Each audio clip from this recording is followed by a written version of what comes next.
கர்த்தருடைய பரிசுத்த நாமம் மகிமைப்படுவதாக. இன்றைக்கு செய்திக்காக நெகேமியாவின் புஸ்தகம் அதில் 3ஆம் அதிகாரம் திருப்பிக் கொள்ளுங்க. 31வது வசனத்தை வாசிங்க.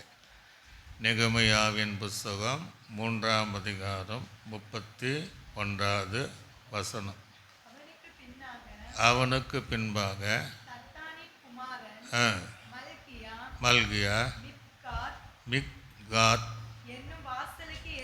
போதும். தேவன் தாமே இந்த வார்த்தையோடு பேசுவதற்காக கண்களை மூடினவர்களாக மிப்காத் என்கிற வாசலினுடைய ஆவிக்குரிய செய்தி கேட்பதற்கு கிருபை செய்வதற்காக ஜெபிக்கிறோம். எங்களோடு பேசுவீராக. கேட்கிறவர்களுக்கும் பேசுகிற எங்களுக்கும் பிரயோஜனம் உண்டாக கர்த்தர் கிருபை செய்வீராக. இயேசு கிறிஸ்துவின் நாமத்தில் ஜெபிக்கிறோம் நல்ல பிதாவே. அல்லேலூயா. கர்த்தருடைய நாமம் மையப்படுவதாக. இந்த செய்தியை கர்த்தர் தரும்போது நான் ரொம்ப யோசித்தேன், இது எப்படி நம்ம பேசணும், 12 வாசலை முடிக்கணுமே என்று யோசித்து அதை நான் அப்படியே தடை பண்ணிகிட்டே இருந்தேன். ஆனால் மீண்டும் மீண்டும் அதை உணர்த்திட்டே இருந்தார். நீ பேச, நான் வந்து எல்லா காரியத்தையும் கற்றுத்தரேன்னார். கிட்டத்தட்ட இன்றைக்கி நம்ம 12 வாசலை முடிக்க போகிறோம். அதற்கு முன்பாகவே 5-6 வாரம் நெகேமியாவின் குறித்து 17 வாரங்கள் கிட்டத்தட்ட நமக்கு. இன்னும் கடைசி வாரத்திலையும் இதனுடைய கடைசி ஒரு செய்தியை இதெல்லாமே கேட்க போகிறோம். ஆக 12 என்பது ஒரு ஆசீர்வாதமான இலக்கம். அல்லேலூயா. இஸ்ரவேல் ஜனங்களை பார்த்திங்கன்னா 12 நீரூற்றண்டுகளை தேவன் நடத்தினார் என்பது பார்க்க முடியுது.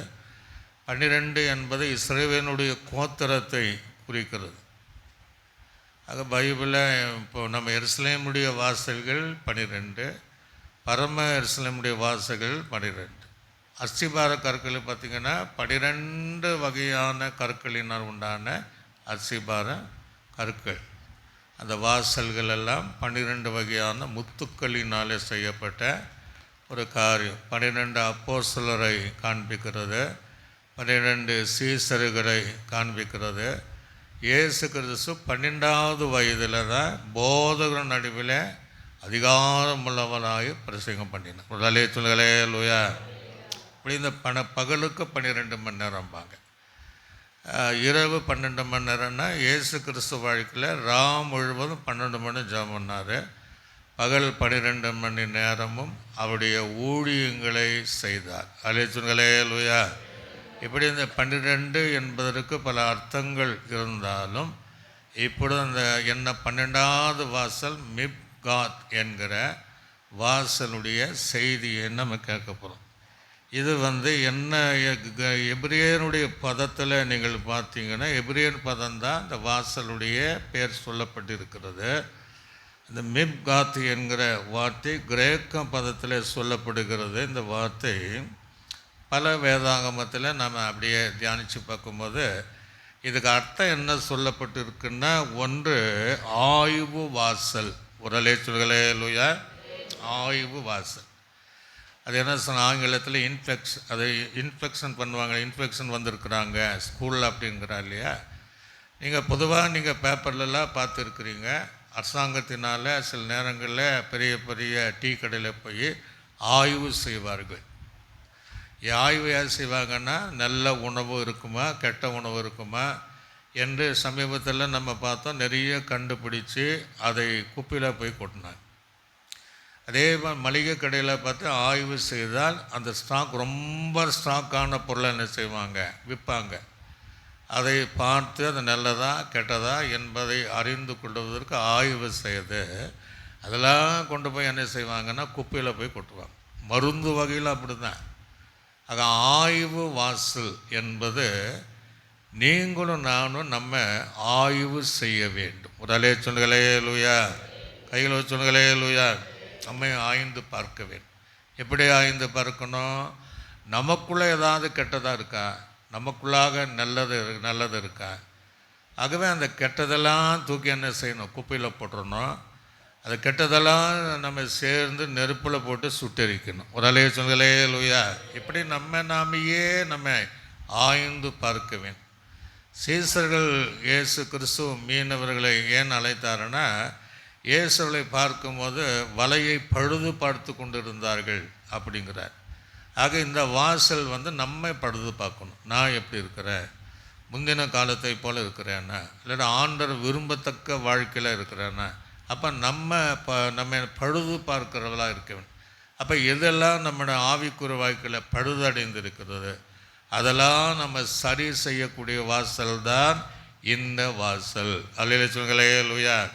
என்ன சொல்ல போனால், அவங்க வலையை அலசி கொண்டு இருந்தாங்களாம், பைபிள் இருக்குது. அப்போ நம்ம வாழ்க்கையை நம்ம அலசணும். எப்படி எதிலெல்லாம் நம்ம ஆண்டவருக்கு சரியில்லாமல் இருக்கிறேன், எதெல்லாம் நம்ம உண்மை இல்லாமல் இருக்கிறேன், எதெல்லாம் உண்மைக்கு விலகி இருக்கிறேன் என்று, இப்போ பரிசுத்தத்தில் இருக்கிறேன்னா, பரிசுத்தம் இல்லாமல் இருக்கிறேன்னா, ஜப வாழ்க்கை நம்மக்கிட்ட இருக்கா, அல்லது ஜப வாழ்க்கை இல்லாமல் இருக்கிறான், தேவனை தேடுகிற அனுபவம் இருக்கா, தேடாத அனுபவம் இருக்கிறா, கர்த்தருக்கு பயப்படுதல் இருக்கா, பயம் இல்லாமல் இருக்கா, இப்படி நம்ம அலசி நம்ம பார்க்க வேண்டும். அல்லேலூயா சொல்லுங்களே. லூயா. தாவீது சொல்லும் போது ஆண்டுக்கிட்ட, ஆண்டவரே என்னை சோதித்து என்ன செய்யுங்க பாருங்கள், என்ன செய்யுங்க பரிசித்து பாருங்கள். அப்படி நம்ம ஒவ்வொரு நாளும் நம்ம என்ன செய்யணும், கேட்கணும், என்னை சோதித்து பாருங்கள், என்னை பரிசித்து பாருங்கள், என்னை புடமிட்டு பாருங்கள் அப்படின்ட்டு நம்ம நாமே ஒய்ந்து ஆராய்ந்து நம்ம வாழ்க்கையில் எப்படி எதெல்லாம் கெட்டதாக இருக்கா தூக்கி வீசிடணும், நல்ல விஷயங்களை பெருக செய்யணும். அதுதான் இந்த ஆய்வு வாசல். சில வசனங்கள் மாத்திரம் இதற்கு நம்ம வாசிக்க போகிறோம். வாசித்து பாருங்கள். 2 கொரிந்தியருக்கு நிருபம் 13ஆம் அதிகாரம் 5ஆம் வசனத்தை வாசிங்க. 2 கொரிந்தியர் 13ஆம் அதிகாரம்.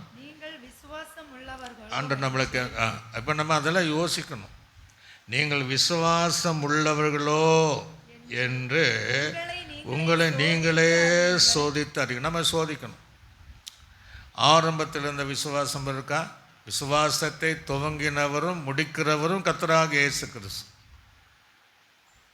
ஆக அந்த விசுவாசம் உள்ளவளாக இருக்கிறோமா என்று நம்மை ஆராய்ந்து நம்ம பார்க்கணும். ஒரு அழைத்துலையா ஆய்வு செய்து பார்க்கணும். மருந்து எடுக்கிறது நான் தவறுன்னு சொல்ல மாட்டேன். ஆனால் முந்தின காலத்தினுடைய விசுவாசிகள் அந்த விசுவாசத்தில் அப்படியே உறுதியாக நிற்பாங்க. இன்றைக்கும் சிலர் அப்படி இருக்கிறாங்க. அப்படிப்பட்ட ஒரு தெய்வீக விசுவாசம் நமக்குள்ளே இருக்கா அப்படி என்பதை நம்ம தான் ஆராய்ந்து பார்க்கணும். ஒரு வேளை அது இல்லை, அவிசுவாசமாக இருக்கிறோன்னா அதை தூக்கி எடுத்து மீண்டும் அந்த விசுவாச ஜீவியத்திற்குள்ளாக, அந்த தெய்வீக விசுவாசத்திற்குள்ளாக, தேவன் துவங்கின விசுவாசத்திற்குள்ளாக, தேவன் தந்த விசுவாசத்தின் ஆவி உடையவர்களாக நம்ம மீண்டும் மாறுவது தான் இந்த மிக்தா என்கிற வாசல். அல்லேலூயா சொல்லுங்களே. லூயா. வாசிங்க. ஆண்டவர் சொல்கிறார், உங்களை நீங்கள் மற்றவங்க தேவை கிடையாது, உங்களை நீங்களே என்ன செய்யுங்க பரீட்சித்து பாருங்கள். இயேசு கிறிஸ்து உங்களுக்குள்ளே இருக்கிறார் என்று அறியீர்களா? அப்படி என்னன்னா இருக்கிறாரா? ஒரு காலத்தில் இருந்தார், இன்றைக்கி இருக்கிறாரா? இயேசு நம்ம வாழ்க்கையில் இருக்கிறாரா? நம்ம இருதயத்தில் இருக்கிறாரா? நம்முடைய உள்ளத்தில் இருக்கிறாரா? நம்மோடு கூட இருக்கிறாரா? அல்லது இல்லையா? வெளியே நிற்கிறாரா?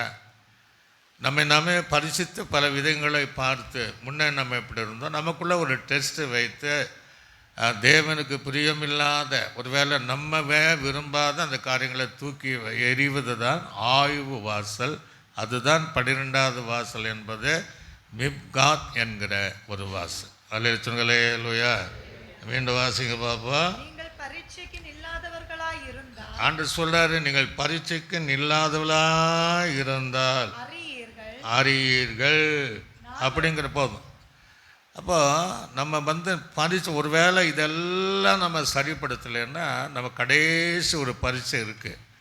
அந்த பரீட்சையில் நிற்க முடியாமல் இராதபடி, அந்த பரீட்சையில் நிற்கத்தக்கவளாக இருக்கும்படி இப்படியே இந்த வாசலுடைய அனுபவம் நமக்கு தேவை. அல்லேலூயா சொல்லுங்களே. லூயா. தேவனுக்குள்ளே இருக்கிறேன்னா, தேவனுக்குள்ளாக வாழ்கிறேன்னா என்று நம்மை நாமே நிதானித்து, நம்ம மற்றவங்களை ஆய்வு அல்ல, நம்மையே ஆய்வு செய்து சோதித்து, நான் எப்படி இருக்கிறேன், என் ஜீவம் எப்படி இருக்குது, என் அந்தரங்கம் எப்படி இருக்குது, என் நடக்க எப்படி இருக்குது, என்று பார்க்கிற வாசல் தான் இந்த வாசல். எபேசர் நிருபத்தில் வாசிக்கும் போது 5ஆம் அதிகாரம் 10ஆம் வசனத்தில் வாசிங்க பார்ப்போம். 5ஆம் அதிகாரம் 10ஆம் வசனம். கர்த்தருக்கு பிரியமானது.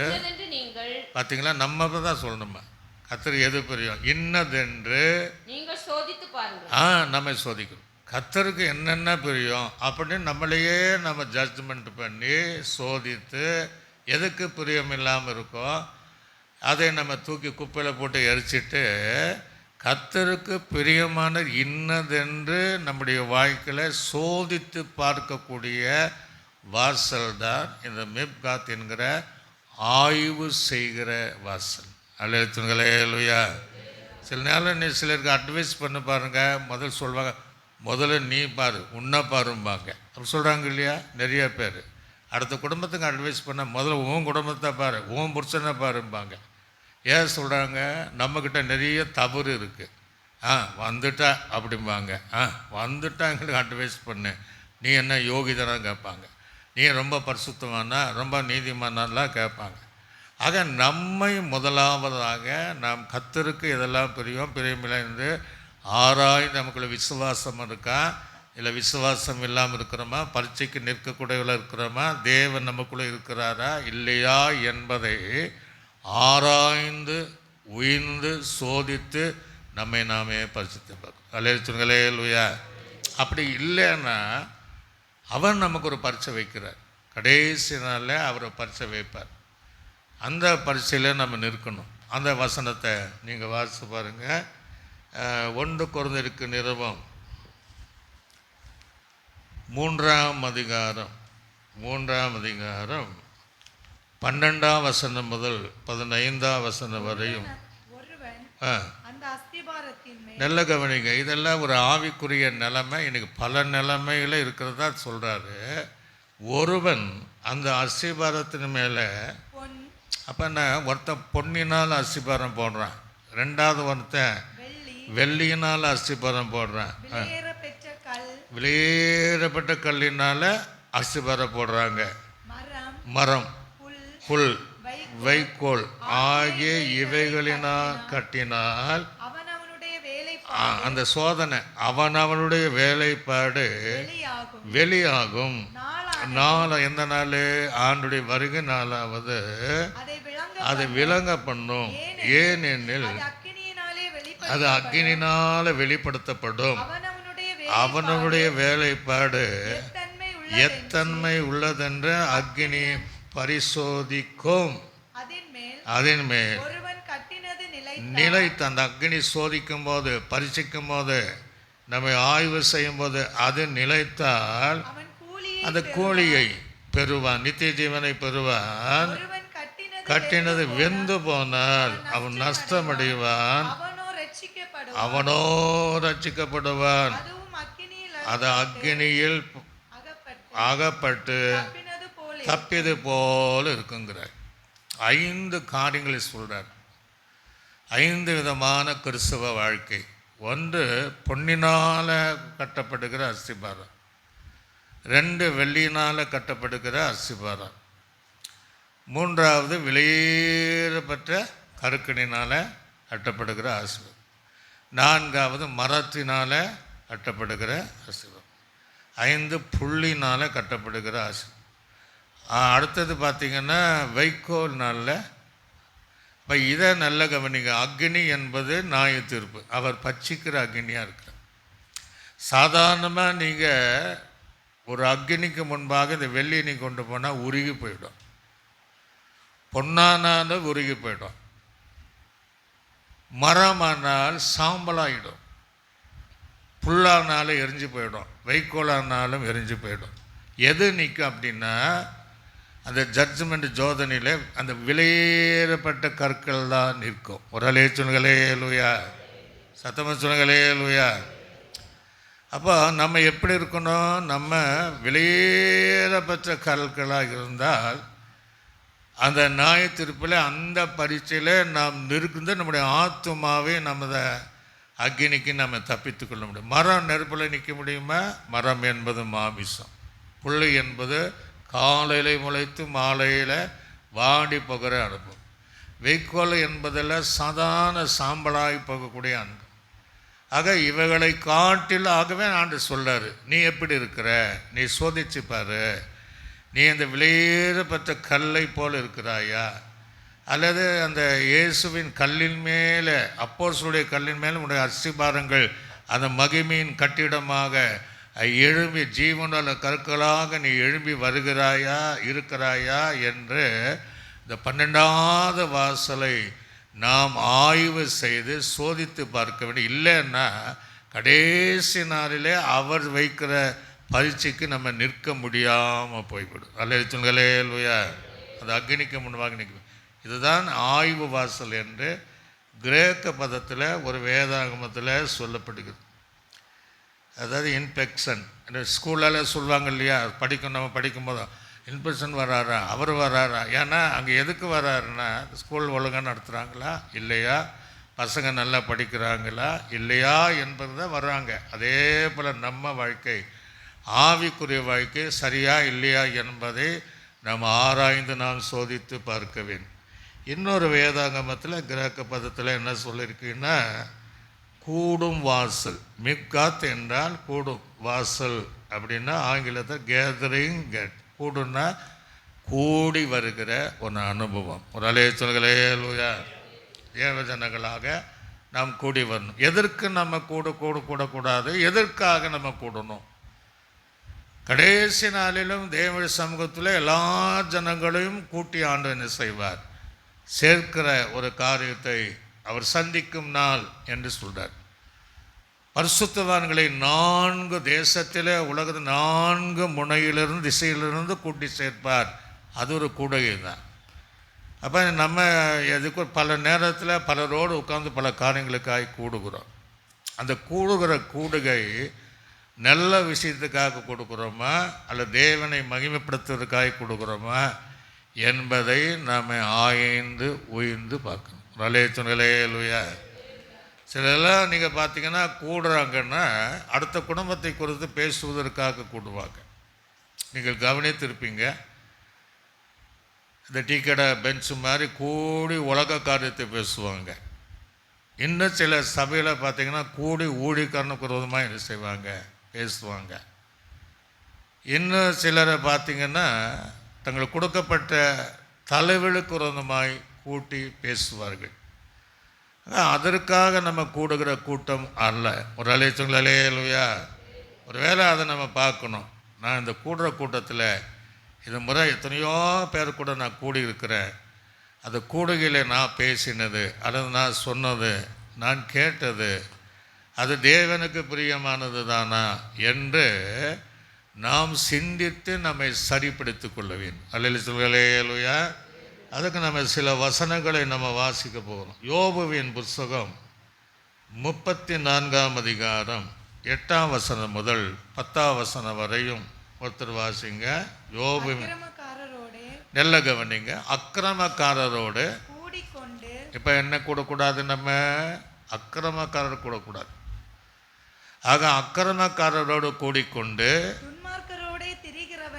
துன்மார்க்கனோடு திரிகிறவன் யார், எப்படி எனில் தேவன் மேல் பிரியம் வைக்கிறது மனுஷனுக்கு பிரயோஜனம் அல்ல என்றது. ஆகையால் புத்திமான்களே எனக்கு செவி கொடுங்கள். அக்கிரமம் தேவனுக்கும் அநீதி தூரமாய் இருக்கிறதே. மனுஷன் செய்கை தக்கதை அவனுக்கு சரி கட்டி அவன் நடக்க தக்கதாக பலன் அளிக்கிறார். தேவன் அநியாயம் செய்யாமலும் நீதியும் புரட்டாமலும் மெய்யே அதிகாரம் கொடுத்தவர். இது போதும். அப்போ எதற்கு நம்ம கூடுறோம்? அக்கிரமம் செய்வதற்காக கூடக்கூடாது. துன்மார்க்கனோடு கூட கூடுகிற கூட்டம் அல்ல. ஒரு அல்லேலூயா. அப்போ நம்ம அதை யோசிக்கணும், எப்படி கூடுறேன். 4 பேர் சேர்ந்து நம்ம பேசுகிறோம். எதை நம்ம பேசுகிறோம், எதற்காக நம்ம கொடுக்குறோம், அவங்க யார் என்பதை அறிந்து இல்லைன்னா ஆண்டவர் கடைசி அதுக்கு ஒரு ஜட்ஜ்மெண்ட் வச்சுருப்பார்.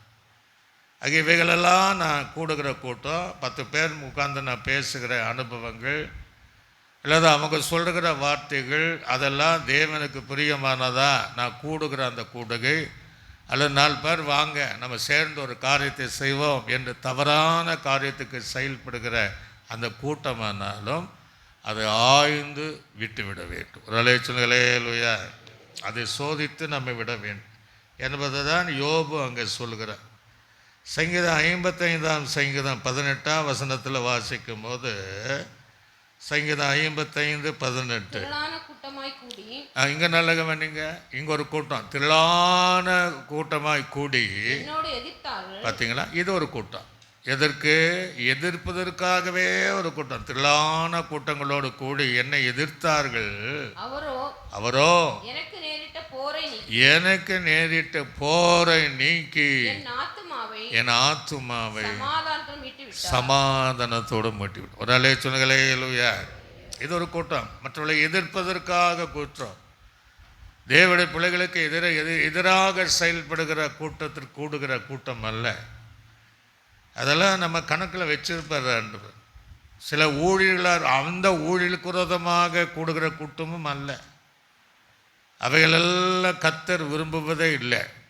அந்த கூட்டமானாலும் அந்த நபரை தாவீதை காத்ததை போல் நம்ம காப்பார், அது வேறு விஷயம். ஆனால் அப்பேற்பட்ட கூடுகைக்காக எதிரான கூட்டத்திற்காக எதிராய் செய்கிற அந்த கூட்டத்தோடு கூட நம் கூடாதபடி ஒரு வேளை கூடியிருந்தால் இல்லையா, முந்தைய காலத்தில் நம்ம அருமையாக கூட இருந்தால் அதை ஆய்வு செய்த தூக்கி எறிஞ்சிடணும். ஒரு அலைய சொல்களே லூயா, கையில் வச்சு சொல்களே லூயா. சங்கீதம் 56 நீங்கள் வாசித்து பார்த்தீங்கன்னா 1ஆம் வசனம் முதல் 7ஆம் வசனம் வரை சொல்லுகிறது. தேவனே எனக்கு இறங்கும். மனுஷன் என்னை விழுங்க பார்க்கிறான். நாள்தோறும் பார்த்தீங்களா, போர் செய்ய நான் ஒடுக்குறான். என் சத்துருக்கள் நாள்தோறும் என்னை விழுங்க பார்க்கிறார்கள். உன்னதமானவரே எனக்கு விரோதமாய் அகங்கரித்து போர் செய்கிறவர்கள் அநேகர். நான் பயப்படும் நாளில் உன்னை நம்புவேன். தேவனை முன்னிட்டு அவருடைய வார்த்தையை நான் புகழுவேன். தேவன் நம்பி இருக்கிறேன். நான் பயப்படேன். மாம்சமானவன் என்ன செய்வான்? வார்த்தைகளை புரட்டுகிறார்கள். எனக்கு தீங்கு செய்வதே எண்ணமாய் இருக்கிறது. பார்த்தீங்களா எப்படி கூடுறாங்களா? ஏகமாய் கூடி பதிவிருக்கிறார்கள். விரும்பி எதிர்க்க போதும். அப்ப எதற்காக இப்படி ஒரு ஏகமாய் கூடி எதிராக ஏதாவது செஞ்சிடணும், பிராணனை வாங்கணும், எப்படியாவது அழிச்சிடணும், ஒரு வழி பண்ணணும் என்று ஏகமாக என்ன செய்கிறாங்களா, கூடுறாங்களா? அந்த கூடுகையில் நாம் இருக்கவே கூடாது. ஒரு அலைச்சல்களையா அப்படி நம்ம கூடவே கூடாது. அதன் மேலே தேவன் பிரியப்படுகிற தேவன் அல்ல. அதனால் நம்ம ரொம்ப ஜாக்கிரதையாக இருக்க வேண்டும். ஆவிக்குரிய வாழ்க்கையில் அதெல்லாம் ஆய்ந்து இதுக்கு முன்னாடி எப்படியெல்லாம் செஞ்சுருக்கிறோமா, தேவ பிள்ளைகளுக்கு எதிராக கூட்டக்கொண்டு ஏகமாய் கூடியிருக்கிறோமா, ஒரு பரிசுத்தவான்களுக்கு எதிராக கூடியிருக்கிறோமா, அல்லது சபைக்கு வரக்கூடிய யாராவது கூடியிருக்குமா என்பதை ஏகமாய் நம்ம கூடியிருக்கிறோமா என்பதை ஆய்வு செய்வேன். அலைச்சல்களே லூயா, சத்தமாக தான் சொல்லுங்களே லூயா. அதை நம்ம ஆய்ந்து செய்வேன். எபிரேயருக்கு நிருபத்தில் வாசிக்கும் போது அங்கே 10ஆம் அதிகாரம் 25ஆம் வசனம் முதல் 29ஆம் வசனம் வரை அப்போ நம்ம என்ன செய்யணும்? எதுக்கு கூடி வரணும்? சபை கூடி. ஒரு அலைச்சல்களே லூயா.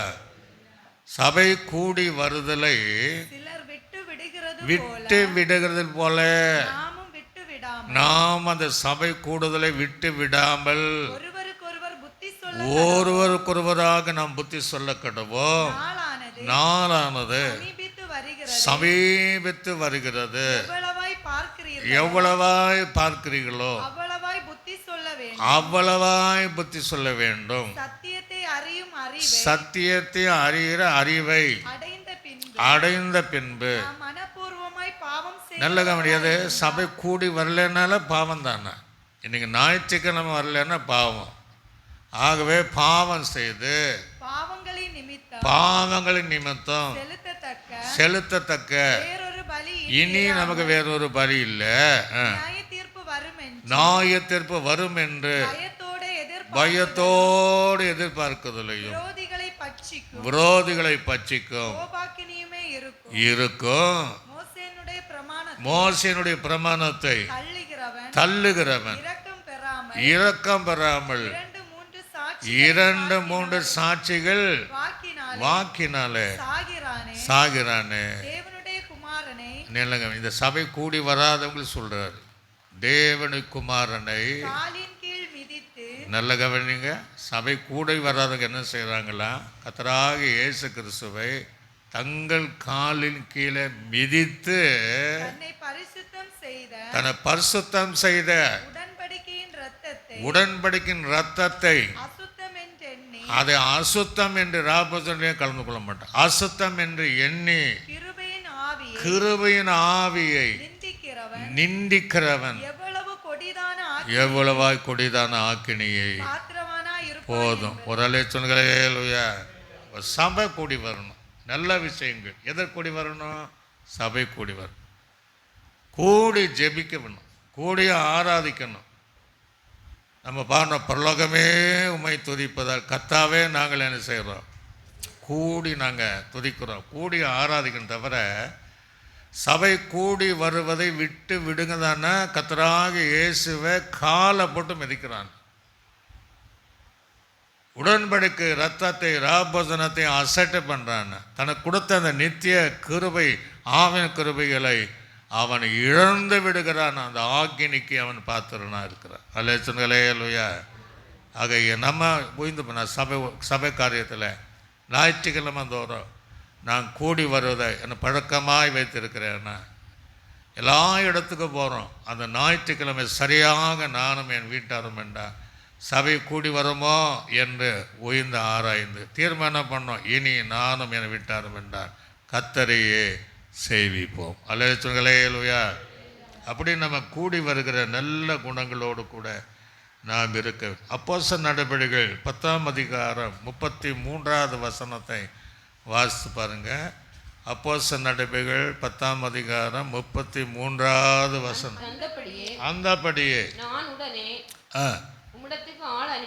உம்மிடத்தில் கொர்நேலியுசுடன் ஆள் அனுப்பினேன். நீ வந்தது பேதுகிட்ட நல்ல காரியம். தேவனால உமக்கு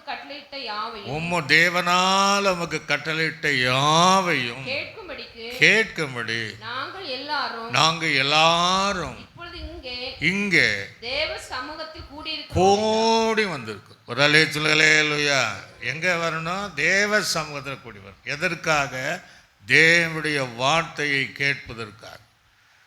பேதுரு மூலமாய் கட்டளையிடுகிற வார்த்தை கேட்கும்படி கொர்நேலியுஸ் சொல்ற. நாங்கள் எல்லாரும் எதற்காக? நீ தேவன் மூலமாய் பேசுகிற வார்த்தைகளை கேட்பதற்காக கூடி வந்திருக்கிறோம். அல்லேலூயா. உலக வார்த்தை அல்ல, உலக வார்த்தை பேசுவதற்காக அல்ல.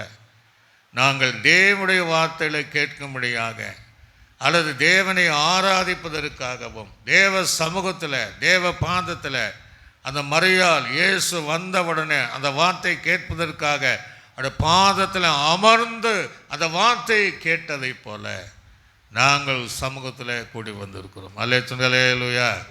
அப்படி நினைச்சு வந்திருக்கிறவங்க ஒரு அல்லேலூயா. ஆண்டுடைய வார்த்தை கேட்க வந்திருக்கிறோம். ஆண்டுடைய சமூகத்தில் துதிக்க வந்திருக்கிறோம். ஆண்டுடைய சமூகத்தில் நாங்கள் ஆராதிக்க வந்திருக்கிறோம் என்று சொல்லணும். ஏசாயாவின் தீர்க்கதரிசி புஸ்தகம் 54ஆம் அதிகாரம் 15வது வசனத்தை வாசிங்க. ஏசாயாவின் தீர்க்கதரிசி புஸ்தகம். இதோ உனக்கு விரோதமாய் கூட்டம் கூடினால், நல்ல கவனிங்க, இது ஆகும். உனக்கு விரோதமாய் கூட்டம் கூடினால் அது என்னாலே கூடுகிற கூட்டம் அல்ல. ஒரு அல்லேலூயா. விரோதமாக தேவ பிள்ளைகளுக்கு விரோதமாக கூடினா அது என்னால் கூட்டின கூட்டால் ஆண்ட தெளிவாக சொல். ஏசாயா கிட்ட சொல்ல அது என்னால் கூடுகிற, அப்போ அது யாரால் கூட்டப்படுகிறது? சத்துருவினால் கூட்டப்படுகிற கூட்டம். ஒரு அலைய சொல்லுங்களே அல்லையா. அதுதான், அது என்னால் கூட்டப்படுகிற அது கூட்டம் அல்ல. எவர்கள் உனக்கு விரோதமாய் கூடுகிறார்களோ அவர்கள் உன் பட்சத்திலே வரும். ஒரு அலைய சொல்லுங்களே அல்லையா. உங்களுக்கு விரோதமாக, அது என்னுடைய கூட்டம், நான் சேர்த்த கூட்டம் அல்ல.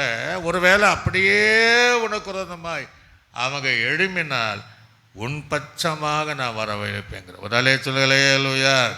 அதான் சொல்றார், ஒருவனுடைய வழி கர்த்தருக்கு பிரியமாக இருந்தால் சத்துருவையும் நம்மிடத்தில் சமாதானமாய் கொண்டு வருகிறார். ஆக தேவனுக்கு விரோதமாய், தேவ ஜனத்துக்கு விரோதமாக எழும்புகிற கூட்டம் அது தேவனால் ஏற்படுத்துகிற கூடுகிற கூட்டம் அல்ல. அல்லேலூயா. அவர்கள் பரிசுத்த சிந்தனையோடு இருப்பார்கள் என்பதை நாம் இங்கே அறிந்து கொள்ளவே. அதே போல் இன்னொரு வேதாகமத்தில் நான் வாசிக்கும் போது, அந்த வேதாகமத்தில் என்னென்னா நியாய தீர்ப்பின் வாசல், இதுக்கு அர்த்தம் கிரேக்க பதத்தில் நியாய தீர்ப்பு வாசல்னா ஜட்ஜ்மெண்ட் கேட் என்று ஆங்கிலத்தில் போட்டு நியாய தீர்ப்புக்கூடிய வாசல். அல்லேலூயா. இந்த உலகத்தில் இருக்கிற நாள் வரையும் நீங்களும் நானும் யாரை குறித்து ஜட்ஜ்மெண்ட் செய்யக்கூடாது, யாரை குறித்து நியாய தீர்ப்பு செய்யக்கூடாது, யாரை கொடுத்து குற்றவாளி என்று நம்ம தீர்ப்பு செய்ய முடியாது. எல்லா நியாய தீர்ப்பு செய்யக்கூடிய அதிகாரத்தை பிதாவாகிய தேவன் குமாரனாகிய இயேசுவுக்கு தான் அதுக்கு அதிகாரத்தை கொடுத்துருக்கிறார். அல்லேலூயா. சில நேரங்களில் நம்மளே நியாயம் திருத்துருவோம், மற்ற குற்றவாளி என்று சொல்லக்கூடிய நியாய தீர்ப்புகளை சொல்லிட்டு, அப்படி சொல்லுகிறதுக்காக நாம் தேவ சமூகத்தில் இருக்கக்கூடாது. கர்த்தரே நம்மை நியாயத்திருக்கிறவராய் இருப்பார். அல்லேலூயா. இந்த மிக்தாப் என்கிற அந்த வாசலுக்கு நியாய தீர்ப்பு ஜட்ஜ்மெண்ட் கேட் என்று சொல்லப்படுகிறது. மத்தேயு சுவிசேஷம் 5ஆம் அதிகாரம் அங்கே வாசித்து பாருங்க, 21 முதல் 25 வரை வாசித்து பாருங்க. கொலை செய்யாத இருப்பாயாக என்பதும் கொலை செய்தவன் நியாயத்திற்கு ஏதுவாய் இருப்பான் என்பதும் பூர்வ காலத்தில் உரைக்கப்பட்டது என்று அதெல்லாம் கேள்விப்பட்டிருப்பீங்க. அதெல்லாம் சரிதா. ஆனா நான் உங்களுக்கு சொல்லுகிறேன், தன் சகோதரனை நியாயமில்லாமல் கோபித்து கொள்கிறவன் நியாய தீர்ப்புக்கு ஏதுவா இருப்பான். ஒரு அல்லேலூயா. அப்போ ஒரு சகோதரனை நியாயமில்லாமல் மேலே கோபப்படக்கூடாது. அப்படியே அவன் கோபப்பட்டான், அவன் நியாய தீர்ப்புக்கு என்ன செய்வான்? ஏதுவா இருப்பான். தன் சகோதரனை யாருங்க? ரட்சிக்கப்பட்ட சகோதரன் தான். சரீர சம்பந்தப்பட்ட சகோதரர்கள் வேற, ரட்சிக்கப்பட்ட அனைவரும் நம்ம சகோதரர் தான். சகோதரர்கள் ஒருமித்து வாசம் செய்வது எத்தனை நன்மை. ஒரு அல்லேலூயா. நம்ம எல்லாம் சகோதரர்கள் தான். நமக்கு அப்பா யாருன்னா இயேசு மாத்திரம். அல்லேலூயா. அப்பாவும் அவர் தான், அம்மாவும் அவர் தான். ஆக ஒரு சகோதரனை வீண் என்று சொன்னால் ஆலோசனை சங்கம்னா நியாய தீர்ப்புக்கு ஏதுவாக இருக்கிறார். அடுத்தது வாசிங்க. அவனை மூட அப்படின்னு சொல்லக்கூடாதான். மூடனே என்று சொன்னால் ஆமாம், அந்த நரகம் தான் எரி நரகத்திற்கு ஏதுவா இருக்கிறார். ஆகையால் நீ பலிபீடத்தில் உன் காணிக்கை செலுத்த வந்து உன் பேரில் ஏதாவது குறை உண்டு என்று அங்கே நினைவு கூறுவாயாக. அங்கே தானே பலிபீடத்தில் நீ கொண்டு வந்த காணிக்கை வைத்து விட்டு போய் முன்பு நீ நியாயத்தீர்த்தியே, கோபப்பட்டியே, வீண் என்று சொன்னியே, முட்டாள் என்று சொன்னியே, மூடன் என்று சொன்னியே, அவனோடு கூட நீ ஒப்புரவாகி பின்பு வந்து உன் காணிக்கை செலுத்து. எதிராளி உன்னை நியாயாதிபதியினிடத்தில் ஒப்பு கொடுக்காமலும் நியாயாதிபதி உன்னை சேவகனிடத்தில் ஒப்பு கொடுக்காமலும் நீ சிறைச்சாலையில் வைக்கப்படாமல் இருக்கும்படியாக நீ உன் எதிராளியோடு நீ எதிராளியோடு வழியில் இருக்கும்போது சீக்கிரமாய் நல்மனம் பொருந்து. ஒரு போதும், அது கீழே நல்மனம் பொருந்துடுங்க. அப்போ யாரையுமே நம்ம என்ன செய்ய முடியாது, முட்டாள் வீணன் என்று எரிச்சலை நியாயத்திருக்க முடியவே முடியாது. மற்றவனை குற்றவாளி என்று சொன்னால் நம்ம தான் குற்றவாளியாக. ஆக நியாயத்திருப்பெல்லாம் கர்த்தருடைய கரத்தில் இருக்கிறது. ஒரு அலையா. ஆகவே அங்கே நாம் நிற்க வேண்டும் என்று வேதம் சொல்லுகிறது. நீங்கள் ரோமருக்கு நிருபம் அங்கே வாசித்து பார்த்தால் 2ஆம் அதிகாரம் 1ஆம் வசனம் முதல் 5. ஆகையால் மற்றவர்களை குற்றவாளியாக தீர்க்கிறவனே நல்ல கவனிங்க, யாரையும் ஜட்ஜ்மெண்ட் பண்ண முடியும். அப்படி நீ பண்ணிட்டான்னா எவ்வளோ பெரிய ஊழியரானாலும், எவ்வளோ பெரிய ஸ்தாபன தலைவராக இருந்தாலும், சபைகளுடைய இருக்கிற அனைத்து மூப்பர்கள் விசுவாசிகள் இருந்தாலும், நீ யாரானாலும் சரி, போக்கு சொல்ல இடமே கிடையாது. நீ குற்றமாக எதை நீ மற்ற தீர்க்கிறவை எவைகளோ அவைகளையே நீயே செய்கிறபடியால் நீ மற்றவர்களை குறித்து நான் சொல்கிற தீர்ப்பினாலே உன்னைத்தானே குற்றவாளியாய் நீத்திருக்கிறாய். இப்படிப்பட்ட செய்கிறவர்கள் தேவனுடைய நியாய தீர்ப்பு சத்தியத்தின்படி இருக்கிறது என்றும் அறிந்திருக்கிறோம். ஒரு அலைய சொல்லலே. இப்படியெல்லாம் நம்ம ஜட்ஜ்மெண்ட் பண்ணால் நம்ம ஜட்ஜ்மெண்ட் இருக்கு. இப்படியெல்லாம் நீங்கள் செய்வதுன்னா அவர் நம்மை நியாயத்திருப்பார். அது நாளை வச்சிருக்கிறாரு. அந்த சத்தியத்தை நாம் அறிந்திருக்கிறோம் என்று வேதம் நமக்கு தெளிவாக சொல்லுகிறது. நீங்கள் வெளிப்படுத்தல் விசேஷம் 19ஆம் அதிகாரம் 1ஆம் வசனத்தை வாசிங்க. 19. இவைகளுக்கு பின்பு பரலோகத்தில் திரளான ஜனக்கூட்டம் இடுகிற ஆரவாரத்தை கேட்டு அவர்கள் அல்லேலூயா ரட்சணையும் மகிமையும் கனமும் வல்லமையும் தேவனாகிய கர்த்தருக்கே உரியது. நல்ல கவனிங்க, அவருடைய நியாய தீர்ப்புகள் சத்தியமும் நீதியுமானவைகள். ஒரு அலை சொல்லுகளே. அங்கே தப்ப முடியாது, நம்ம நியாய தீர்த்துட்டு. ஆக அவருடைய நியாய தீர்ப்பு சத்தியமானவைகள் நீதியானவைகள். அலை சொல்லுகளே.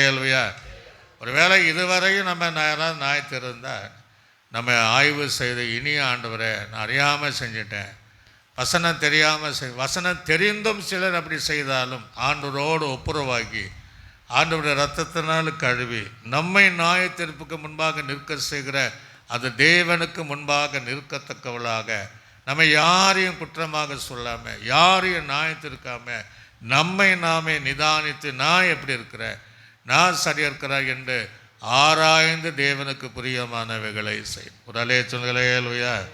வெளிப்படுத்தல் விசேஷத்தில் 20ஆம் அதிகாரம் அங்கே 11-13 வரை வாசிங்க. பின்பு நான் இதான் கடைசி ஜட்ஜ்மெண்ட். பீமா நியாயத்தீர்ப்பும்பாங்க. வெள்ளை சிங்காசனம் அதன் மேல் வீற்றிருக்கிறவை கண்டு அவருடைய சமூகத்திலிருந்து பூமியும் வானமும் அகன்று போயின. அவைகள் இடம் காணப்படாமல் போயிற்று. மரித்தோராகிய சிறியோரையும் பெரியோரையும் தேவனுக்கு முன்பாக நிற்க கண்டேன். அப்பொழுது புஸ்தகங்கள் திறக்கப்பட்டன. ஜீவ புஸ்தகம் என வேறொரு புஸ்தகமும் திறக்கப்பட்டது. அப்பொழுது அந்த புஸ்தகத்தில் நம்மளால் எழுதி வச்சிருப்பார். என்னென்ன பண்றோம், எழுதப்பட்டபடியே மரித்தோர் தங்கள் கிரிகள் தக்கதாக நியாய தீர்ப்பு அடைந்தார். முதலே சொன்னங்களேயா. நம்ம சர்வசனம் எல்லாம் எழுதி வச்சிருப்பார். நம்ம யாரெல்லாம் ஜட்ஜ்மெண்ட் பண்ணோமோ, என்ன காரியம் செய்தோமோ, அதெல்லாம் எதற்காக கூடினோமோ எதிர்த்தோமோ எல்லாம் ஆண்டவர் எழுதி வச்சிருப்பார். ஞாபக புஸ்தகம் என்று ஒரு புஸ்தகம் இருக்கிறது. எல்லா புஸ்தகத்தை பார்த்து தப்பிக்க முடியாத அளவுக்கு ஆக இந்த நாள் வரை நம்ம செஞ்சிருந்தாலும் இனி அதற்கு இடம் கொடுக்காம, ஆண்டவரே என்னை சுத்திகரிக்கணும், என்னை சரிப்படுத்தணும், நான் இன்னும் சரியாக உமக்கு பிரியமாக வாழணும் என்கிற ஒரு பெரிசை செய்வோம் என்றால் அவருக்கு முன்னாடி தைரியமாக நிற்கும். ஒரு அலைச்சொல்களே அல்லையா. ஒரு வேளை கிறிஸ்துவுக்குள் இத்தனை அடைந்தாலும் தைரியமாக எழும்ப முடியும். அல்லது உயிரோடு நாம் இருந்தாலும் அப்படியே தைரியமாக அவருக்கு முன்பாக நிற்க முடியும். காரணம் என்ன? அவர் அந்த நாய் திருப்பு சின்ன பசானாலும் பெரியவர்களானாலும் சிறியோரானாலும் பெரியவரானாலும் நம்ம நினைக்கிறோம் வாலி பசங்க கூட அது கவனமாக இருக்கணும். யாரையும் ஜட்ஜ்மெண்ட் பண்ணக்கூடாது. வீட்டில் போய் கோவப்பட்டீங்கன்னா நாய் திருப்பு இருக்கு. சில அம்மாமார்கிட்ட கோவப்படுவாங்க, சில அண்ணன் தம்பிக்கிட்ட கோவப்படுவாங்க, சில வேலை செய்கிறது, இதெல்லாம் நாய் திருப்பில் வருது. நீ எல்லாம் என்னடா அப்படின்னு பேசினா கூட நான் இது உனக்கு அறிவில்லையான கூட நாய் திருப்பில் வந்தோம். ஒரு அலேச்சங்களே இல்லையா. ஆகவே அதெல்லாம் பயந்து நம்ம இந்த ஜட்ஜ்மெண்ட் கேட் என்கிற அனுபவத்திற்குள்ளாக நாமே சரி செய்து காத்து கொள்ள வேண்டும் என்று கர்த்தர் சொல்கிறார். இன்னும் நீங்கள் இன்னொரு வேதாகமத்தில் வாசிக்கும் போது அதுக்கு என்ன பேருன்னா பேரணி வாசல். ஒரு அலேச்சங்களே இல்லையா. உலக பிரகாரம் பார்த்திங்கன்னா பேரணியாக போவாங்க, அரசாங்கத்துக்கு எதிராக போவாங்க. நிறைய பேர் வீதிகளை நம்ம பார்க்குறோம், தங்கள் தேவைகளை கேட்பாங்க. பேரணிகள் அரசாங்கத்தை எதிர்ப்பதற்காகவே ஒரு பேரணி நடத்துவாங்க. ஆனால் இங்கே பேரணி என்பது எதுன்னா, நம்ம சில வசனங்களை வாசிப்போம். யாத்திரையாகமம் வாசித்து பாருங்க, 6ஆம் அதிகாரம் 24வது வசனம். 6:24. கோராகின் குமாரர் ஆசீர் 6:24. இஸ்ரவேல் புத்திரர் நல்ல கவனிங்க, அணி அணியாய் எகிப்து தேசத்திலிருந்து நடத்தி கொண்டு போவதற்கு கர்த்தரால் கட்டளை பெற்ற ஆரோனும் மோசே. முதலே சொல்லுங்களே அல்லேலூயா. இப்போ எகிப்திலிருந்து இஸ்ரவேல் ஜனங்க கானானுக்கு எப்படித்தான் வந்தாங்களா, அந்த அணி அணியாய். அல்லேலூயா அல்லேலூயா. அதான் பேரணிங்கிறது. அணி எதற்கு வந்தார்கள்? கர்த்தரை ஆராதிப்பதற்கு. சிவந்த சமத்தனம் என்பது என்ன? ஞானசான சத்தியத்தை காண்பிக்கிறது. அந்த மேகம் என்பது என்ன? பரிசுத்த ஆவியை காண்பிக்கிறது. ஒரு அல்லேலூயா. மகிமையின் மேகம் சபை என்ன செய்தால் மூடுதே, அந்த மேகம். அதன் வழியாக அவளை அணி அணியாக பல தடைகளை தாண்டி தேவனை துதிப்பதற்கும் ஆராதிப்பதற்கும் சத்தியத்தின்படி ஜீவிப்பதற்கும் பாலும் தேனும் ஓடுகிற தேசம் வரை சேர்க்கப்படுவதற்கும் அவர்கள் அணி அணியாய் வந்தார்கள். ஒரு அல்லேலூயா. அப்போ நீங்களும் நான் எப்படி வரணும்? குடும்பமாக வர வேண்டும். அல்லேலூயா. அப்போ அது நம்ம சிந்திக்கணும். சிலர் வரமாட்டாங்க, எவ்வளோதான் கூப்பிட்டாலும் வரமாட்டாங்க. அம்மாலாம் சொல்லும்போது நாங்கள்லாம் ரொம்ப பரிகாசம். ஆனால் அம்மாவுடைய ஜபத்தினால எல்லாரும், எங்கள் அம்மாவுடைய எல்லா சந்ததிகளும் ஆண்டுக்குள் வரும்படி கிருபை செய்தார். ஒரு அல்லேலூயா. வேதம் என்ன சொல்லுது? கர்த்தராக இயேசு கிறிஸ்து விசுவாச நீயும் உன் வீட்டார் அனைவரும் ரட்சிக்கப்படும். அந்த தீர்மானத்து கூட நம்ம வரும்போது, அப்படியே வரும்போது எவ்வளோ பெரிய ஆசீர்வாதம், எவ்வளோ பெரிய மகிழ்ச்சி. அணி அணியாக நம்ம தேவ சமூகத்தில் வர வேண்டும். அதான் அந்த பேரணி வாசல் என்று சொல்லப்படுகிறது. யாத்திரையாகமம் 12ஆம் அதிகாரம் 51வது வசனத்தை கூட வாசிங்க. யாத்திரையாகமம் அன்றைய தினமே கர்த்தர் இஸ்ரவேல் புத்திரரை பாருங்களா அணி அணியாய் எகிப்து தேசத்திலிருந்து புறப்பட பண்ணினார். எந்த தினம்? கடைசி இந்த பஸ்காவை அடித்து நிலைக்கால் ரத்தம் தெளித்து இஸ்ரவேலுடைய அந்த நிலைக்காலுக்குள்ளே சங்கார தூதன் போகாமல் எகிப்து தேசம் முழுவதும் வீட்டில் போய் தலைச்சன் பிள்ளைகளை அழித்த போது பார்வன் போர் சொல்லிட்டான். அப்போ அந்த நாளில், அந்த ராத்திரி காலங்களில் இஸ்ரவேல் ஜனங்கள் அணி அணியாக அவர்கள் புறப்பட பண்ணினார். அல்லேலூயா. தீர்மானம் எடுக்கணும். இப்படியாகிலும் நம்ம தனிமரம் தோப்பாகாதும்பாங்க. குடும்பமாக தேவ சமூகத்தில் வருவதற்கு பிரயாசப்படணும். அதற்காக உபவாசம் ஜெபம் பண்ணணும். கூடுமானவரை அனுதினம் வரவே மாட்டேன், சொல்லிகிட்டே இருக்கணும். அதனால் நீங்கள் ஆண்டவரே நீங்கள் விரும்பினீங்கன்னா கர்த்தர் ஏதாவது ஒரு நாட்களில் அப்போ அவங்க சொல்லுவாங்க, நானும் உங்க கூட வரேன்னு சொல்லுவாங்க. முதலே சொல்லுங்களே அல்லையா, நானும் உங்கள் கூட என்ன செய்வோம், வருவோம் என்று சொல்லக்கூடிய அந்த காரியத்தை அணியடியாக பேரணியாக அங்கே ஞாயிற்றுக்கிழமை நீங்கள் அப்படியே இந்த ஞாயிற்றுக்கிழமை அப்படியே ஒரு நாள் சுற்றி பாருங்கள், எங்கே பார்த்தாலும் ஆராதிக்கிற கூட்டம் அப்படியே வெள்ளை சாரி அனுப்பி பைபிளை பிடிச்சிட்டு அணியாக பல இடங்களில் போவதை பார்க்குறோம். ஒல்லாலே சுண்டலே அல்லையா. அப்படி கடைசி நாட்களில் அப்படிப்பட்ட ஒரு ஜீவியத்தை செய்யும்படியாக நம்ம அர்ப்பணிக்கணும். யாத்திரையாகம் 13ஆம் அதிகாரம் 18வது வசனத்தை வாசிங்க. சிமந்த சமுத்திரத்தில் வனாந்தர வழியாய் ஜனங்களை சுற்றி போக பண்ணினார். இஸ்ரவேல் புத்திரர் எகிப்து தேசத்திலிருந்து அணி அணியாய் முதலே சொல்களே அல்லையா. நாம் என்ன நினைக்கிறேன்னா, இயேசு மத்தியாக ரகசிய வரைகள் வந்தால் எப்படி தான் பார்க்கணும்னா கூட்டமாக பறந்துட்டு போவாங்க. அல்ல சொல்களே அல்லையா. வரைகளை கூட கல்லிலிருந்து எழுப்பி போவாங்க. உயிரோடு இருக்கிற மறுரூபமாக்கப்பட்டு அப்படியே எல்லாம் பார்ப்பாங்க. அப்படியே கூட்டமாக பரலோகத்தை ராஜ்யத்திலும் எடுத்துக்கொள்ளக்கூடிய அந்த பகுதியிலும் அப்படி தான் அணியாக அங்கே அதான் சொல்கிறார், திரளான கூட்டம். யார் இவர்கள்? திரளானவர்கள் அப்படின்னா கூட்டமாக அவர்கள் பறந்து போகக்கூடிய இந்த நாளில் நம்ம அணியாய் குடும்பமாக தேவ சமூகத்தில் வந்து ஆராதிக்கலாக இருக்க நம்மை அர்ப்பணிக்குவேன். இதே இன்னொரு வேதாகமத்தில் வாசிக்கும் போது இந்த கிப்காத் என்கிற அதற்கு என்ன சொல்லப்படுதுன்னா சேர்க்கப்பட்ட வாசல். ஒரு அலேசன்களே இல்லையா. என்ன வாசலுங்க? சேர்க்கப்படும். சில நேரங்கள் நமக்குன்னு ஒரு கூட்டத்தை சேர்ப்போம், அவைகளை நான் சொல்லலை. எரிகோ கோட்டை தகர்க்கும் போது தூதன் வரான். தூதனை பார்க்கும்போது அவங்க கேட்குறாங்க, நீங்கள் என்னோடு சேர்ந்தவர்களா? அங்கே தூதன் சொல்லிட்டான், நான் உங்களோடு சேரல, அங்கேயே சேரல, நான் கர்த்தருடைய தூதன். ஒரே சொல்லலே இல்லையா. கர்த்தரை சார்ந்தவன். இன்னும் சிலர் பார்த்திங்கன்னா தங்களுக்கென்று ஒரு கூட்டத்தை சேர்த்து கொள்வார்கள்.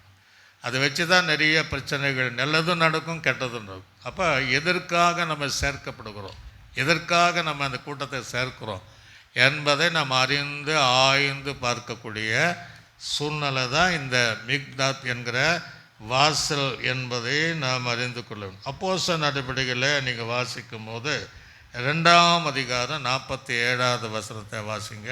அப்போஸ்தலர் தேவனை துதித்து ஜனங்கள் எல்லாரிடத்திலும் அப்போஸ்தலர்கள் தேவனை துதித்தா தேவ தயவு கிடைக்கும்.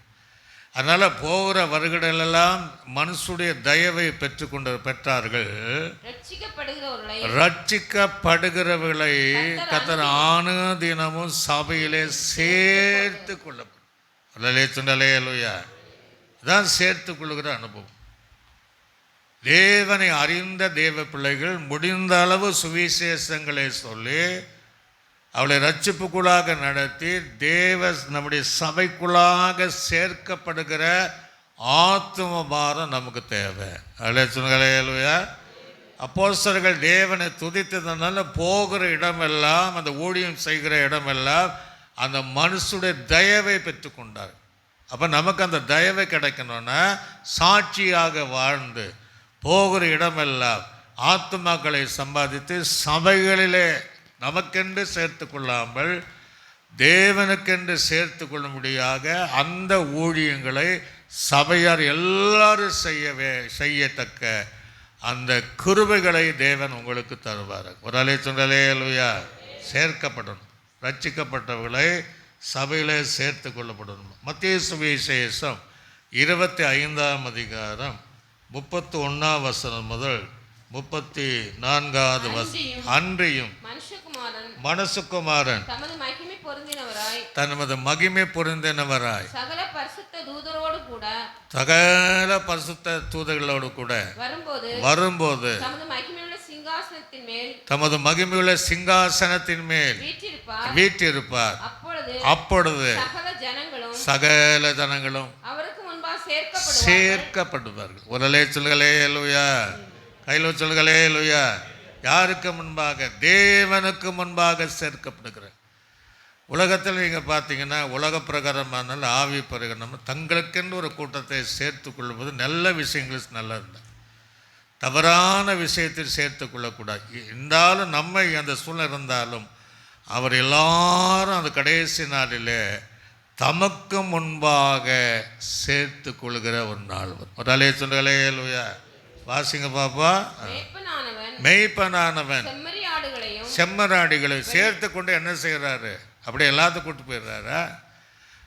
செம்மறியாடிகளையும் வெள்ளாடுகளையும் இப்ப சேர்த்து வெவ்வேறாக பிரிப்பதை போல அவர்களை அவர் பிரித்து செம்மறியாடுகளை தம்முடைய வலது பக்கத்திலையும் வெள்ளாடுகளை தனது இடது பக்கத்திலும் நிறுத்துவார். அப்பொழுது ராஜா தம்முடைய வலது பக்கத்தில் இருக்கிற பார்த்து, வாருங்கள் என் பிதாவினால் ஆசீர்வதிக்கப்பட்டவர்களே, உலகம் உண்டானதற்கு கொண்டு உங்களுக்காக ஆயத்தமாக்கப்பட்டிருக்கிற ராஜ்யத்தை சுதந்தரித்துக் கொள்ளுங்கள். போதும். ஒரு அலைய சொல்களே இல்லையா? ஆக ஒரு கூட்டத்தை சொல்றாரு, உலகம் உண்டானதற்கு உங்களுக்காக ஒரு ஆயத்தப்பட்ட இந்த ஸ்தலத்திற்குள்ளாக பிதாவினால் ஆசீர்வதிக்கப்பட்டவர்களை வாங்கன்னு அழைப்பார். அந்த சேர்க்கப்பட்ட ஒரு கூட்டம். இன்னொரு கூட்டம் உங்களுக்காக ஆயத்த பண்ணப்பட்டு இருக்கிற சாத்தானுக்காக தள்ளப்பட்ட தூதனுக்காக ஆயத்தமாக்கப்பட்டிருக்கிற அந்த நரக ஆக்கினைக்கு நீங்கள் போங்கள் என்று இந்த பக்கத்தில் இருக்கிற ஆடுகளை அந்த ஜனத்தை குறித்து சொல்வார். ஆகவே நம்ம இந்த உலகத்தில் இருக்கிற நாட்கள் வரை யாரோடு சேரணும், யாரோடு சேரக்கூடாது. ஒரு அலைய சொல்களே இல்லையா? நம்முடைய ஆவிக்குரிய வாழ்க்கைக்கு பந்தங்க விளைக்கக்கூடிய தவறு செய்யக்கூடிய கூட்டத்தோடு நம்ம சேரணுமா, அல்லது இன்னொன்று ஆவிக்குரிய வளர்ச்சி உண்டாகத்தக்க நம்மோடு பேசுகிற அவளோடு கூட சேர்ந்தால் இந்த நாய் திருப்பில் அந்த வலது பக்கத்தில் இருக்க கூட்டத்தை சார்ந்தவளாய் நாம் இருப்போம். அல்லது சொல்களே இல்லையா? அல்லது நமக்கென்று சிலரை சேர்ந்துட்டு அவங்க மூலமாக, நம்ம சபையிலும் கிடையாது, சில சபைகளில் அவங்களால் பிரச்சனைகள் உண்டாக்குறது, அந்த ஊழியக்காரனை வேதனைப்படுத்துவதை பார்க்கிறோம், பல காரியங்களை பார்க்கிறோமே. அப்படி இடது பக்கத்தில் கத்தர் வைத்து அல்லது சொல்களே இல்லையா? ஆக நாம் வலது பக்கத்தில் இருக்கக்கூடிய அந்த கூட்டத்தை சேர்ந்தவளாக அங்கே பரிசுத்தவான்களோடு சேர்க்கப்பட்டு நல்ல எண்ணங்களோடு சேர்க்கப்படுகிற கூட்டங்களாக இருந்தால் அந்த சேர்க்கப்படுகிற கூட்டத்துக்கு நம்ம போக முடியும். ஒரு அலைய சொல்களே இல்லையா? இன்னொரு வசனத்தை கூட நீங்கள் வாசித்து பாருங்கள். மல்கியாவின் தீர்க்கதரிசி புஸ்தகம் 3ஆம் அதிகாரம் 16ஆம் வசனம் 17ஆவது வசனத்தை வாசி. அப்பொழுது நல்ல கவனிங்க, கர்த்தருக்கு பயந்தவர்கள் ஒருவரோடு ஒருவர் பேசிக்கொள்வார்கள். கர்த்தர் அதை என்ன செய்வார்? அப்போ நல்லா கவனிக்கணும். நம்ம என்ன தவறு பேசினாலும் நல்லது பேசினாலும் கர்த்தர் பார்ப்பாராம். ஒரு அலைய சொல்களே இல்லையா? நமக்கு அந்த கெட்ட குணம் ரகசியத்தை கேட்கக்கூடாது. ஆனால் ஆண்டவருக்கு அதை விரும்புகிறார். இவங்க என்ன பேசுகிறாங்க, என்னத்தை பேசுகிறாங்க, என்ன நல்லது பேசுகிறாங்களா அப்படின்ட்டு ரொம்ப சார்பாக ஆண்டவர் பேசுகிறார். அதை கவனிக்கிறார். ஒரு அலைய சொல்களே இல்லையா? கவனிக்கிறவ கர்த்தரை பயந்தவளுக்காகவும் அவருடைய நாமத்தை தியானிக்கிறவளுக்காகவும். அப்போ இன்னும் அதான் நான் ஏற்கனவே ஞாபக புஸ்தகம் ஒன்று உண்டு, அவருக்கு முன்பாக எழுதப்பட்டிருக்கிறது. என் சம்பத்தை யாருங்க? நீங்களும் நான் சம்பத்தேன். என் சம்பத்தை நான் சேர்க்கும் நாள். ஒரு அலைய சொல்களே இல்லையா? சேர்க்கும் நாள் சொல்றாரு. என் சம்பத்தை, என்னுடைய வேளை, என்னால் ரட்சிக்கப்பட்ட வேளை, தேவன் என்று அழைக்கப்பட்ட மணவாட்டி சபையை நான் சேர்க்கும் போது சேர்க்கும் நாளிலே அவர்கள் என்னுடையவளாய் இருப்பார்கள் என்று சேனைகளின் கர்த்தர் சொல்கிறார். அதுக்கு பின்னாடி தான் அதை கவனிக்கணும். ஒரு மனுஷன் தனக்கு ஊழியம் செய்கிற தன்னுடைய குமாரனை கடாட்சிப்பதை போல நான் கடாட்சிப்பேன். சேத்தர் செய்த கடாட்சிப்பே அப்பொழுது நாய் திருப்பேங்கிற. அப்பொழுது நீங்கள் நீதிமானுக்கும் நீங்கள் நீதிமானுக்கும் துன்மார்க்கனுக்கும் துன்மார்க்கனுக்கும் தேவனுக்கு ஊழியம் தேவனுக்கு ஊழியம் செய்கிறவனுக்கும் செய்யாது இருக்கிறவனுக்கும் இருக்கிற வித்தியாசத்தை காண்பீர்கள் என்றார். அல்லேலூயா. அந்த நாள் தான் தெரியும் நம்ம நீதிமான நம்ம துன்மார்க்கனா, நம்ம கர்த்தருக்கு ஊழியம் செய்கிறோமா, கர்த்தருக்கு ஊழியம் செய்யாமல் இருக்கோமா, உண்மையாக செய்கிறோமா, உபதேசத்தின் செய்கிறோம், எல்லாம் சேர்த்து விட்டு அதுக்கு பின்னாடி தான் ஆண்டு சேர்த்து அந்த காரியத்தை செய்வார். ஒரு அல்லேலூயா. ஆகவே இந்த மிப்காத் என்கிற வாசல் ரொம்ப கவனமாக இருக்கும். பூர்ணமான ஒரு ஸ்டேஜில் நம்ம வந்திருக்கிறோம். ஆண்டுடைய வருகை இதுவரை கடந்து போனவைகள் கடந்து போனாலும் பழையவெல்லாம் ஒழித்து விட்டு ஒரு புதிய அனுபவத்திற்குள்ளாக வரும்படி தான் கர்த்தர் நம்மோடு கூட இடைப்படுகிறார். இனி இந்த மிக்தார் என்கிற வாசலுக்கு என்ன அர்த்தம்னா சகல விதம் ஆசீர்வாதங்கள். ஒரு அல்லேலூயா. அது நமக்கு தேவை. சகல விதம் அப்படின்னா நம்முடைய வாழ்க்கையில் ஒன்றுமே குறையில்லாத ஆசீர்வாதம். அது பூமிக்குரிய ஆசீர்வாதமானாலும் அல்லது வானத்துக்குரிய ஆசீர்வாதமானாலும் எல்லாவற்றையும் தருகிற இடம்தான் இந்த வாசல். அல்லேலூயா. பூமியை வாழ்வதற்கு நமக்கு ஒரு ஆசீர்வாதம் வேணும். வீடு வேணும், வாகனங்கள் வேணும், பிள்ளைகளை படிப்பதற்கு பணம் வேணும், வஸ்திரம் வேணும், ஆகாரம் வேணும், பணங்கள் வேணும். அப்போ எல்லா ஆசீர்வாதம் அப்படியே அங்கேயே நித்தியத்தில் போகணுன்னா அந்த ஆசீர்வாதங்கள் நமக்கு வேணும். ஆகவே சகல ஆசீர்வாதங்கள் தருகிற இடம்தான் இந்த 12வது வாசல். நீங்கள் வாசித்து பாருங்கள். எபேசுக்கு நிறுவனம் 1ஆம் அதிகாரம் அந்த 3ஆம் வசனத்தை வாசிங்க. நம்முடைய கர்த்தராக இயேசு கிறிஸ்துவின் பிதாவாகிய தேவனுக்கு ஸ்தோத்திரம். அவர் கிறிஸ்துவுக்குள்ளாக உன்னதங்களிலே நல்ல கவனிங்க, ஆவிக்குரிய சகல ஆசீர்வாதங்களினாலும் நம்ம ஒரு அல்லேலூயா. ஒருவேளை உங்ககிட்ட இல்லைன்னா இன்னைக்கு நீங்கள் விசுவாசிங்க, இந்த அனுபவத்திற்குள் வாங்க. கேட்கிற தேவ பிள்ளைகள் எங்கிருந்து நீங்கள் கேட்டாலும் ஆவிக்குரிய உன்னதக்குரிய சகல ஆசீர்வாதத்தை தேவன் உங்களுக்கும் குடும்பங்களுக்கும் சந்ததிகளுக்கும் தருவாராக என்று நான் உங்களை பார்த்து சொல்கிறேன். கர்த்தர் அப்படியே செய்வார். அல்லேலூயா. ஆனால் இந்த சகல ஆசீர்வாதத்தை பெற்றுக்கொள்ள யாக்கோபை போல போராடணும். யாக்கோபு என்ன செய்தான்? ராம் முழுவதும் போராட. எப்படி போராடணும்? ஜபத்தில் போராடணும். ஒரு அல்லேலூயா. அப்படி போராடி இந்த பெற்றுக்கொண்டு அந்த ஆசீர்வாதத்தை இழந்து விடாதபடி பாதுகாக்கணும். அதுதான் ரொம்ப முக்கியம். நிறைய பேர் ஒரு காலத்தில் நல்லா இருந்தாங்க, இப்போ நல்லா இல்லை. ஏன் அப்படின்னா இழந்துட்டாங்க. கர்த்தர் கொடுத்த ஆசீர்வாதத்தை சரியாக வைக்க முடியல. அது உண்மைதான் பலர்னா. ஆக அதை பத்திரமாய் காத்துக்கொள்ள வேண்டும். ஏன் காத்துக்கொள்ளணும் அப்படின்னா ஏசாவை போல இருக்கக்கூடாது. அல்லேலூயா. ஏசா எல்லாத்தையும் இழந்ததை போல, தகப்பனுடைய ஆசீர்வாதத்தை இழந்தான், சேஷ்டபுத்திர பாகத்தை இழந்ததை போல நம்ம கர்த்தருடைய ஆசீர்வாதத்தை இழந்து போகக்கூடிய ஜீவன் செய்யாம அந்த சகல ஆசீர்வாதத்தோடு கடைசி நாள் வரையும் ஆசீர்வதிக்கப்பட்டவர்களாக, அதான் சொல்றார், பிதாவினாலே நீங்கள் ஆசீர்வதிக்கப்பட்டவர்களே என்ற வசனத்தை தவிர நீங்கள் பிதாவினாலே கஷ்டப்பட்டவர்கள் என்ற வசனம் எழுதலை. பரலோகராஜ்யம் போனாலும் ஆசீர்வதிக்கப்பட்டவர்களாக தான் இருக்க வேண்டும். ஒரு அல்லேலூயா. ஒரு வசனத்தை வாசித்து நாம் முடிக்கும். எபிரேயருக்கு நிருபம் அங்கே 12ஆம் அதிகாரம் 16, 17 வாசித்து முடிப்போம். ஒருவனும் நிலகவனிங்க, ஒருவனும் வேசிக்கல்லனாகவும் ஒருவேளை இன்னைக்கு அப்படித்தானுங்க. உலக ஆசீர்வாதத்திற்காக தான் மனிதன் தேவனை தேடாம ஆசீர்வாதம் ஒருவேளை போஜனத்திற்காகவும் எதை இழந்தான்? சேஷ்டபுத்திர பாகத்தை இழந்தா. விட்டு போட்ட ஏசாவை போல சீர்கெட்டவனாக இராதபடிக்கும் எச்சரிக்கையாயிருங்கள். ஏனெனில் பிற்பாடு அவன் ஆசீர்வாதத்தை ஆசைப்படுறான் பாருங்க. இழந்ததை மீண்டும் பெற்றுக்கொள்ள சுதந்திரிக்க ஆசைப்பட்டாலும் அவனை அந்த ஆசீர்வாதத்துக்கு நீ தகுதி இல்லை, ஆகாதவன் என்று தள்ளப்பட்டதை அறிவீர்கள். விட்டு அப்போ கண்ணீர் விடுறேன், ஐயோ நம்ம விட்டுட்டோமே, கண்ணீர் விட்டு கவலையோட தேடியும் கவலையோடு அந்த இழந்ததை தேடியும் மன மாறுதலை காணாமல் போன. ஆசீர்வாதத்தை பாதுகாக்கும்.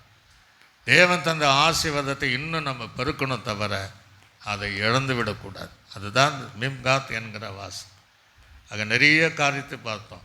நம்ம தேவன் இதன்படி நம்ம வாழ்க்கையை அமைத்து கொள்ள முடியும். அப்படியே எழுமை நின்று அப்படியே நாம் ஒப்பு கொடுத்து முதலாவதாக நம்ம ஆய்வு செய்யணும், பரீட்சித்து பார்க்கணும், நம்மை சோதித்து பார்க்கணும். நான் யார், எப்படிப்பட்டவனா இருக்கிறேன்? நம் கூடுகிற கூட்டம் சபைக்காகவா, நல்ல விஷயங்களுக்காகவா, நல்ல விஷயம் செய்வதற்காகவா, தவறான கூடுகையோ பரிசுத்தவான்களுக்கு எதிரான கூடுகிற கூட்டமாக இருக்கிறோமா என்பதையும் நாம் சிந்திக்க வேண்டும். மற்றவர்களை நாம் நியாயத்திருக்கிறோமா, நமக்கு ஒரு ஜட்ஜ்மெண்ட்டை கர்த்தர் வைத்திருக்கிறார் என்பதை அறிந்து கொள்ள வேண்டும். நம்ம குடும்பமாக இந்த பேரணி வாசலை போல ஆண்டு சமூகத்தில் நாம் வருகிறோமா என்று சேர்க்கப்பட்ட வாசல் சேர்க்கப்படணும். ரட்சிக்கப்பட்டவர்கள் தினமும் சபையில் சேர்த்து கொள்ளப்பட்டார்களா? கடைசி சகலவித ஆசீர்வாதங்கள், உன்னதக்குரிய ஆவிக்குரிய அந்த ஆசீர்வாதத்தை பெற்றுக்கொள்ள போராடி யாக்கோபை போல ஜெபித்து பாதுகாத்தோம். ஏசாவை போல இழந்த பின்னாடி தேடி போனேன், ஆசைப்பட்டேன், முடியல.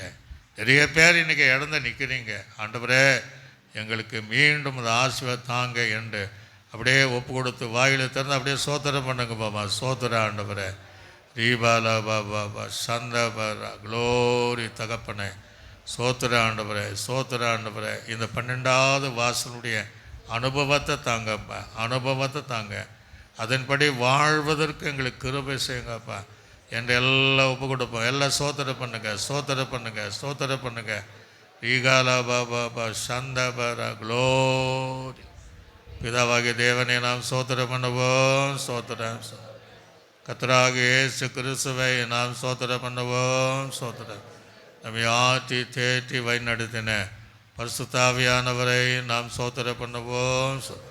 நல்ல ஆண்டவரே, இந்த ஆசீர்வதிக்கப்பட்டதான இந்த நல்ல வேலைக்காய் சோத்திரம். ஆண்டவரே, நீ ஆரம்பி நான் முடிப்பேன்னு சொன்னேன். இதுவரையும் 12 வாசலை பேசுவதற்கு வார்த்தைகளை தந்தீர், வசனங்களை தந்தீர். அதற்காக உங்க நன்றி செலுகிறோம். இந்த 12வது வாசல் மிப்காத் என்கிற வாசலுடைய அனுபவங்களின்படி கேட்கிற எங்கள் சபையார் நாங்களும் அதன்படி நடக்க பரலோகத்திற்கு தைரியமாய் நிற்கக்கூடிய அந்த ஸ்லாக்கியத்தை தந்த நிறையங்களை நடத்துவதற்காக ஜாக்கிரதையாய் எச்சரிக்கையாய் எங்களுடைய ஆவிக்குரிய வாழ்க்கை காத்துக்கொள்ள, தேவன் தந்த ஆசீர்வாதத்தை பாதுகாத்துக்கொள்ள எங்களுக்கு கிருபை செய்வீராக. இயேசு கிறிஸ்துவின் நாமத்தில் ஜெபிக்க நல்ல பிதாவே, ஆமென். ஆத்துமாவே கர்த்தரை என் முழு உள்ளமேடு பரிசுத்த நாமத்தை, என் ஆத்துமாவே கர்த்தர் செய்த சகலவளும் மறவாதே, ஆமென். கர்த்தராகிய கிருபையும் பிதாவாகிய தேவனுடைய அன்பும் பரிசுத்தாவியானுடைய ஐக்கியம் சந்தோஷ சமாதானம் அனைவரோடும் சகல பரிசுத்தங்களோடும் ஆண்டவராக இயேசு கிறிஸ்து வருங்க புரிந்தோம் சதா காலம் என்றென்றைக்கு நம்மோடு கூட இருப்பதாக. ஆமென். அல்லேலூயா, அல்லேலூயா, அல்லேலூயா. கர்த்தர் உங்களை யாவரையும் ஆசீர்வதிப்பாராக.